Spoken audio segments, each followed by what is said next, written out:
জম্মু কাশ্মীরে গান্দেরবালে সিন্ধু নদীতে আইটিবিপির বাস ভারী বৃষ্টির জেরে নদীতে পড়ে যায় সেই বাসটি বলে জানা যাচ্ছে। ভারী বৃষ্টির জেরে কিন্তু নদীতে পড়ে যায় বাসটি।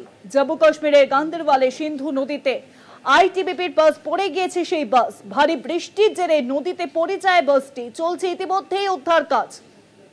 এখনো পর্যন্ত হতাহতের সংখ্যা কিন্তু জানা যায়নি। জম্মু কাশ্মীরের গান্দেরবালে সেখানে কিন্তু পড়ে যায় একটি বাস। ভারী বৃষ্টির জেরে নদীতে পড়ে যায় বাসটি। চলছে ইতিমধ্যেই উদ্ধার কাজ। সেই ছবি এখন দেখতে পাচ্ছেন কলকাতা টিভি পর্দাতে সরাসরি। ভারী বৃষ্টির জেরে নদীতে পড়ে যায় বাসটি। ইতিমধ্যেই চলছে উদ্ধার কাজ। জম্মু কাশ্মীরের গান্দেরবালে সিন্ধু নদীতে আইটিবিপির বাস পড়ে গিয়েছে।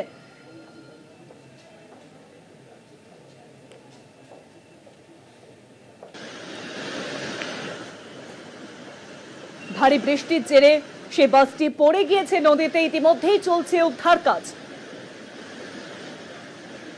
সেই ছবি এখন দেখতে পাচ্ছেন কলকাতা টিভি পর্দায়।